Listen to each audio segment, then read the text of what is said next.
सभी को मेरा नमस्कार। तो कैसे हैं आप सब लोग? मैं अच्छी हूँ। वेलकम है आपका मेरे चैनल मधु के ब्लॉग में। तो फ्रेंड्स, कल मैंने आप के साथ जो है अपने मम्मी के यहाँ का गृह प्रवेश शेयर किया था। तो काफ़ी दिनों से ये प्रयास चल रहा था। तो बस कुछ न कुछ परेशानियाँ जीवन में सभी की रहती है, लेकिन बहुत ही ज़्यादा परेशानियों के बाद ये सब कुछ मुमकिन हुआ। तो बहुत थकी हुई थी, क्योंकि मेरे लिए सफ़र करना और उसके बाद वापस उसी दिन जाना उसी दिन आना मेरे लिए बहुत ही मुश्किल हो रहा है। अब काफ़ी टाइम के बाद मैं वहाँ गई थी, और तो कल तो कुछ कर ही नहीं पाई थी मैं। तो आज भी मेरा पूरा दिन इसी तरीके से गया, थकान में ही, बिल्कुल आंखें भी नहीं खुल रही है ढंग से। थकान बहुत ज़्यादा हो गई है, पैरों में भी दर्द काफ़ी बना हुआ है। तो मैंने कहा चलो आप लोगों के साथ, क्योंकि काफ़ी दिन हो जाते हैं ना, तो बिल्कुल भी फिर मन हटने लगता है, बिल्कुल भी कुछ करने को मन भी नहीं करता। तो मैंने कहा चलो आपके साथ करती हूँ एक छोटी सी कहानी शेयर। तो क्या होता है, एक बार एक व्यक्ति रहता था वहाँ पे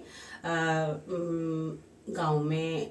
तो मतलब एक राज्य में, गांव में तो नहीं, राज्य में कह सकते हैं। राज्य में एक व्यक्ति ऐसा था। तो वहाँ का जो राजा था, वो क्या करते थे कि कभी कभी भेष बदल के वो लोग जो है गांव का, मतलब शहर का, अपने पूरे उसका, कभी कहीं, कभी किसी राज्य में, कभी किसी उसमें, कहीं पे जाकर लोगों का अपने अपने आप से ये मुआयना करते थे कि कहाँ पर क्या चल रहा है। जो मेरे तक, मेरे मंत्री या मेरे जो सहयोगी हैं वो मेरे तक बात पहुंचाते हैं, क्या वो बात सही है, क्या मेरे राज्य में सब कुछ बढ़िया चल रहा है। तो उनका जब भी मन करता था वो भ्रमण के लिए निकलते थे, भेष बदल कर, जिससे कि उन्हें कोई भी ना पहचान सके। तो ऐसे ही हुआ। एक बार क्या होता है कि वो जब भ्रमण कर रहे होते हैं, तो क्या होता है, वहां पर एक व्यक्ति जो है बेहोशी हालत में, मतलब ऐसे लगता है कि जैसे बेहोश पड़ा हो, ऐसी हालत में पड़ा था। तो राजा ने देखा कि उसके पास से निकल निकल कर लोग जा रहे हैं और उसको बिल्कुल भी नहीं देख रहे हैं। तो राजा को कुछ थोड़ा सा अजीब सा लगा। तो उसने बोला कि देखो, वो व्यक्ति वहां पर इस तरीके से पड़ा है, उसके पास आप लोग क्यों नहीं जा रहे हैं, क्या बात है। तो व्यक्ति बोलने लगे, नहीं नहीं, हमें नहीं जाना है, आपको जाना है तो आप जाइए। वो व्यक्ति तो बहुत ही गंदा आदमी है, बहुत ही मतलब खराब आदमी है, उसको तो हाथ लगाना भी पाप है। तो अब जो राजा को जब इस तरीके से बातें सुनाई दी, उन्होंने कहा, ऐसा क्या है भाई मेरे राज्य में, जो अब तक मेरे पास कोई बात नहीं पहुंची, ऐसा क्या चल रहा है कि भाई एक व्यक्ति वहां पर इस तरीके से पड़ा हुआ है और लोग उसके पास जा भी नहीं रहे हैं, तो ऐसा क्या है। तो वो उस व्यक्ति के पास जाता है और उसको देखता है, तो व्यक्ति वो मर चुका होता है। तो वो बोलता है, आसपास के जो व्यक्ति निकलते हुए जा रहे थे उनसे बोलता है, देखो ये व्यक्ति मर गया है, आइए जरा साथ हाथ लगाइए, इसे इसके घर तक पहुंचा दें। तो सभी व्यक्तियों ने उसको, राजा को मना कर दिया, क्योंकि लोगों को नहीं पता था कि ये राजा है। तो फिर जो है कुछ व्यक्ति जो कुछ, जैसे कहते हैं ना, जैसे कभी कोई बाहर का व्यक्ति निकल रहा हो, तो राजा के बार बार आग्रह करने से कुछ व्यक्ति आए और लोगों से पूछा कि इसका घर कहाँ है। और तो वो उसको उसके घर तक, जो राजा है, वो ले गए। तो उसकी पत्नी उसे देखकर बहुत जोर जोर से रोने लगी, और रोते रोते जब राजा ने उससे पूछा, जब वो थोड़ा शांत हुई, तो राजा ने पूछा कि आप का जो पति है, इसको लोग ऐसे ऐसे बोल रहे थे, कह रहे थे कि हाँ, लोग सही बोल रहे थे, और मैं भी इनसे यही कहती थी कि एक दिन जब आपकी मृत्यु होगी तो सभी लोग आपसे ऐसा ही करेंगे और आपके साथ ऐसा ही होने वाला है, इसलिए ये सब काम मत करो। तो राजा को कुछ अलग सा मतलब सुनने को मिला। वो बोलने लगे, क्या बात ऐसी? कह रही, मेरे जो पति हैं बहुत ही ज्यादा ईमानदार, बहुत ही नेक, बहुत ही दूसरों की सहायता करने वाले, दूसरों के लिए मर मिटने वाले। और इन्होंने हमेशा, जब से मैं इस घर में आई हूँ, मैंने हमेशा इन्हें दूसरों की परवाह करते ही देखा है, इन्होंने अपने लिए कभी भी कुछ नहीं करा है। तो वो बोलते हैं कि आप तो ऐसे बोल रहे हो और लोग ऐसे बोल रहे हैं इनके बारे में कि ये तो बहुत चरित्रवान भी नहीं है, इस तरीके का आदमी है, वैश्यों के पास जाता है, शराब मदिरा वगैरह सब ये पीता है। तो ये कैसे मतलब इतना नेक। और तो फिर वो जो स्त्री होती है उसकी वो सारी बात राजा को बताती है कि मेरे पति रोज अपनी कमाई में से कुछ हिस्सा शराब खरीदते थे, और उन लोगों को ऐसे टाइम पे खरीदते थे कि कुछ परिवारों को शराब ना मिले, उस समय पर उन शराब को खरीदते थे और फिर घर लाकर उस शराब को नाले में बहा देते थे। और उसके बाद जो है वो कुछ जो वैश्या वगैरह होती हैं उनके पास जाते थे, तो उसको पूरा जो भी उसका जो पैसे वगैरह जो देकर जाते थे वहां पर, तो उस औरत को पैसा देते थे और वो बोलते थे कि ये तुम्हारी एक दिन के पैसे हैं, आज किसी को भी अपने पास मत आने देना और आराम से आप आराम करो और निश्चिंत होकर सो जाओ।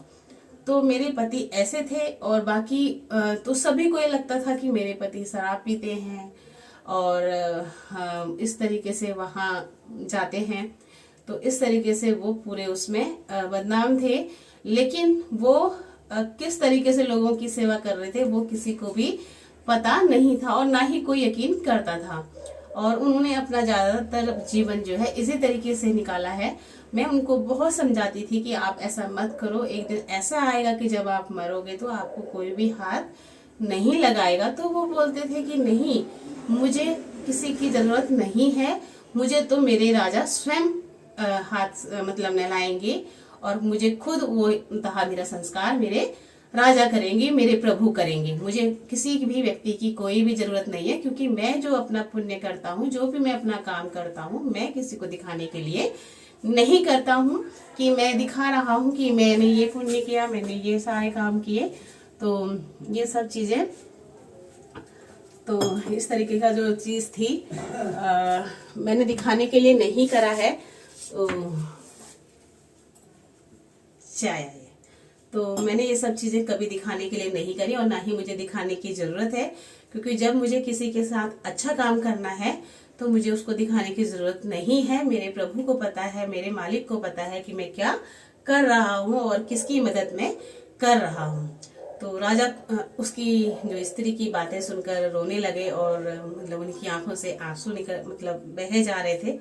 तो स्त्री देखने लगी कि ये ऐसा कौन सा मतलब ऐसा इंसान है जो इनकी बातों पर विश्वास कर रहा है और मेरी को एक बार भी नहीं टोका कि तुम क्यों बोल रही हो, झूठ बोल रही हो, ऐसा इन्होंने मुझे एक बार भी नहीं कहा।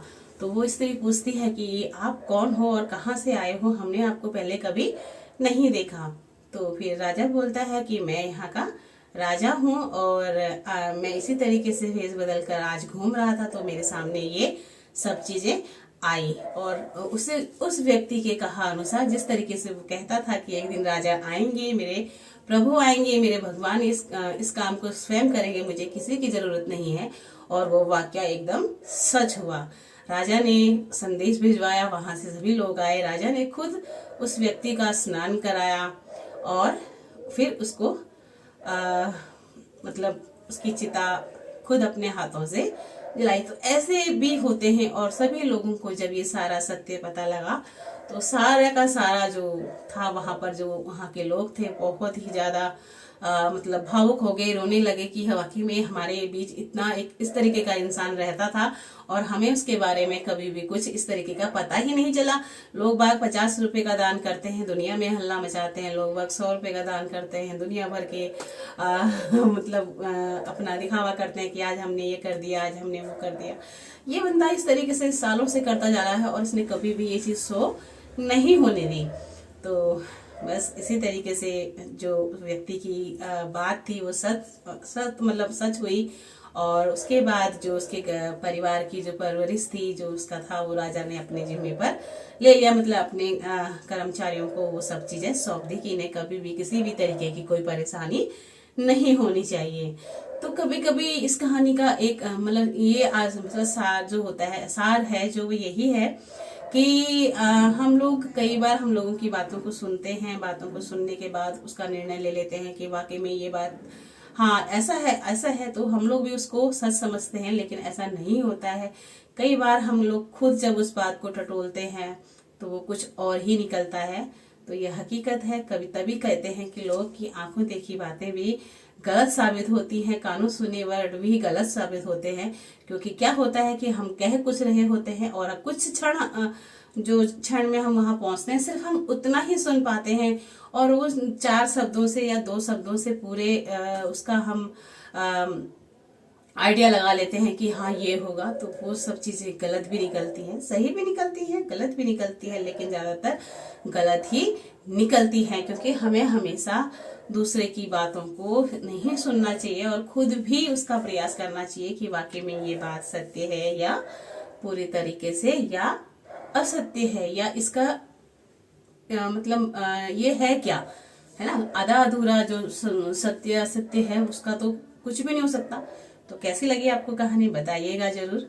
और अभी शाम का समय हो ही रहा है, मैं अभी से टाइम होश में आती हूँ। देखना अभी मेरी पूरी रसोई फैली हुई है, होश में से मतलब आके मेरा सो जाना, 1.5-2 घंटे का मेरा काम डेली का ही हो रहा है। तो भी सारा सामान रसोई वगैरह मेरी फैली बहुत है। और क्योंकि फिर पता है मेरी वीडियो काफ़ी लंबी हो जाती है, बात करते करते पता भी नहीं चलता है। फिर मिलते हैं आपसे कल एक अच्छे से नए व्लॉग के साथ में या कोई कहानी के साथ में। इसी के साथ okay, bye bye, good night, take care friends, bye bye.